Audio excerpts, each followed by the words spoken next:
Hi friends, please subscribe to Amravati Media and press the bell icon for more latest updates. ఈ ఏడాదిలో YCP చేయాల్సింది ఏమిటి, చేస్తోంది ఏమిటి? ఆంధ్రప్రదేశ్లో ఎన్నికలు జరిగి ఫలితాలు వచ్చి ఏడాది గడుస్తోంది. అయితే ఈ ఏడాదిలో వైసీపీ పరిస్థితి ఏంటన్నది ఇప్పుడు చర్చనీయాంశంగా మారింది. గత ఎన్నికలలో ప్రతిపక్ష హోదా కూడా వైసీపీకి లభించలేదు. 175 నియోజకవర్గాలకు గాను కేవలం 11 స్థానాలు మాత్రమే వైసీపీకి వచ్చాయి. ఇక కూటమి ప్రభుత్వం అధికారంలోకి వచ్చిన తరువాత ఏర్పాటైన శాసనసభ సమావేశాలకు కూడా వైసీపీ ఎమ్మెల్యేలు హాజరు కావడం లేదు. దీంతో ప్రజా సమస్యలను శాసనసభలో ప్రస్తావించేవారు లేరు. తనకు ప్రతిపక్ష హోదా ఇస్తేనే వస్తానని జగన్ పట్టుపట్టడం కూడా ప్రజలలో ఒక రకమైన వ్యతిరేక భావన ఏర్పడింది. ప్రతిపక్ష హోదా ఇస్తేనే వెళతామని అనడం సరికాదన్న కామెంట్స్ బాగానే వినిపిస్తున్నాయి. శాసనసభలో వైసీపీ వాయిస్ లేకుండా పోయింది. ఇది జగన్ పార్టీకి మైనస్ అని చెప్పాలి. అదే సమయంలో జగన్ ఏడాది నుంచి బెంగళూరు నుంచి విజయవాడకు ట్రిప్పులు వేస్తున్నారు. నెలలో కొన్ని రోజులు మాత్రమే నేతలకు అందుబాటులో ఉంటున్నారు. స్థానిక సంస్థలను కూటమి ప్రభుత్వం కైవసం చేసుకోవడంతో ఆయన తరచూ లోకల్ లీడర్లతో భేటీ అవుతున్నారు. మళ్ళీ వచ్చేది వైసీపీ ప్రభుత్వమేనన్న నమ్మకాన్ని కలిగించే ప్రయత్నం చేస్తున్నారు. అయినా స్థానిక సంస్థలన్నీ కూటమి పరమైపోయాయి.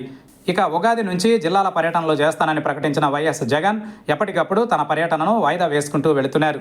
ఏడాది కూటమి ప్రభుత్వంలో తమ వారిపై నమోదవుతున్న కేసుల విషయంలోనే జగన్ కొంత పట్టించుకుంటున్నారు. ఏడాది నుంచి నియోజకవర్గాల ఇన్ఛార్జీలతో సమావేశం కాలేదు. అలాగే వారి సమస్యలను అడిగి తెలుసుకునే ప్రయత్నం చేయడం లేదు. చివరకు తన సొంత జిల్లా కడపలోనూ నేతలతో ఆయన సమావేశం అవ్వడం తక్కువేనని అంటున్నారు.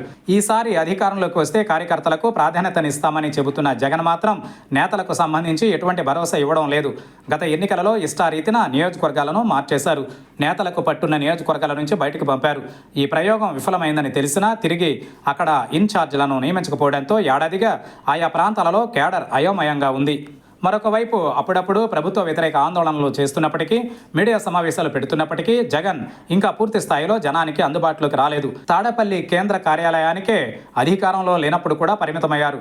రైతుల సమస్యలపై కొంత వెళుతున్నప్పటికీ జగన్ 2019 ఎన్నికలకు ముందు చేసిన తరహాలో దీక్షలు, ధర్నాలు వంటివి చేయకపోవడం పార్టీ కేడర్లో ఇంకా ఊపు తెప్పించలేకపోతుందన్న విశ్లేషణలు వెలువడుతున్నాయి. కూటమి ప్రభుత్వాన్ని ఎండగట్టే ప్రయత్నం చేస్తున్నప్పటికీ అది జనంలోకి బలంగా వెళ్ళగలిగేలా మాత్రం ఆయన చర్యలు, ఫలితాలు ఇవ్వడం లేదన్నది మాత్రం యథార్థం. ప్రజలలో ప్రభుత్వంపై ఉన్న వ్యతిరేకతను సొమ్ము చేసుకోవడంలో కనీసం 50% కూడా సక్సెస్ కాలేకపోయినట్లు రాజకీయ విశ్లేషకుల అంచనా.